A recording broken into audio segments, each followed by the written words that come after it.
The message arrived on a Tuesday, unremarkable except for its origin. The vast reaches of deep space, specifically the central governance hub of the Galactic Empire that had, until now, paid humanity little attention. Admiral James Walker stood before the United Earth Council, his weathered face grim as the holographic projection displayed the imperial decree for all to see. They want 20% of our global production output, he stated flatly, plus 5,000 humans annually for what they call service integration programs. President Diane Powell rose from her seat, her eyes narrowed. If we refuse, the standard imperial response to refusal is orbital bombardment followed by forced compliance, Walker replied. According to their historical records, no species has successfully refused the Empire in over 3 millennia. The council chamber erupted in outrage. Humanity had only achieved faster-than-light travel 30 years ago. In that time, they'd established colonies on 12 worlds and made contact with various alien civilizations, most of whom had warned them about the Empire, but never in detail. Now they understood why. "How much time do we have?"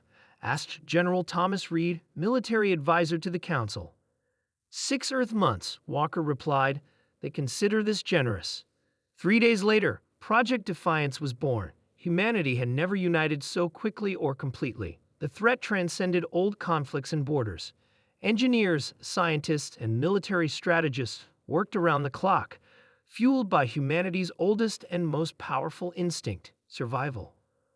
Dr. Lisa Martinez had been a theoretical physicist at MIT before the Imperial Ultimatum. Now she led a team of thousands working to adapt humanity's primitive shielding technology to withstand weapons they had never seen.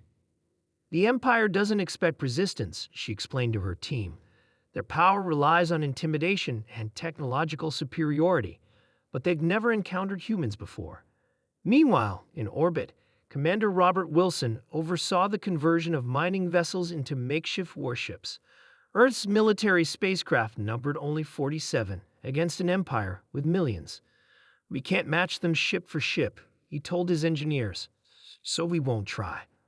4 months into the deadline, the first Imperial scout vessel arrived at the edge of the solar system. It was massive, nearly the size of Manhattan, and bristling with weapon systems that Earth's sensors could barely comprehend. The vessel transmitted a simple message: preparation assessment, tribute status. Earth's response was equally simple: in progress. The Imperial vessel lingered for 3 days, scanning Earth's defenses before departing. President Powell addressed humanity that evening. "They've seen our preparations," she said. "They know we're building defenses. The element of surprise is gone." Dr. Martinez shook her head as she watched the broadcast. "No, they've seen what we wanted them to see." The Imperial deadline arrived with a fleet of 100 vessels, each larger than the Scout. They'd formed a perfect geometric pattern above Earth, their weapon systems powered, but inactive, a show of overwhelming force. Grand Admiral Vex of the Galactic Empire appeared on every screen across Earth, his 6 eyes blinking in sequence, mandibles clicking with the translation of his speech. "Humans of Earth, your tribute vessels will dock with our collection ships immediately.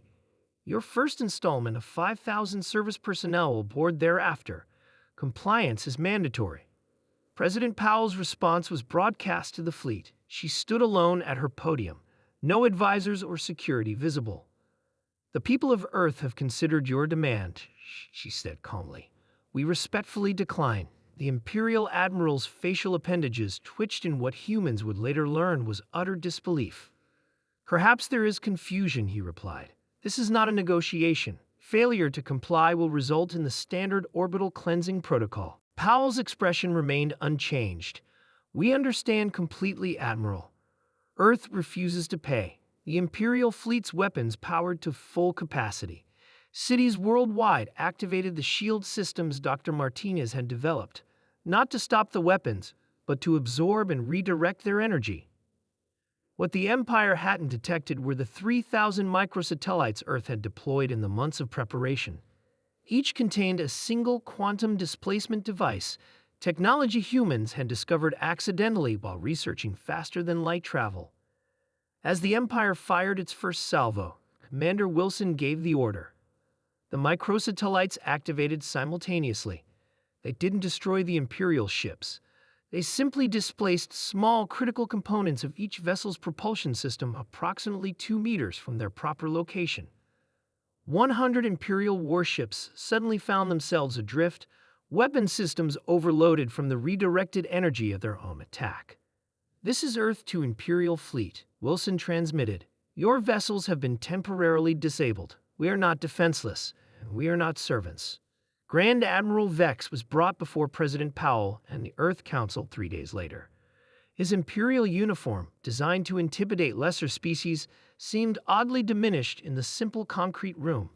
"In 3,000 years," Vex said, mandibles clicking softly, "no species has ever disabled an Imperial fleet. Humanity doesn't respond well to threats," Powell replied. "We could have destroyed your ships and your crew. Remember that. The Empire will send more ships," Vex warned. "Millions more." General Reed stepped forward, "which will take time.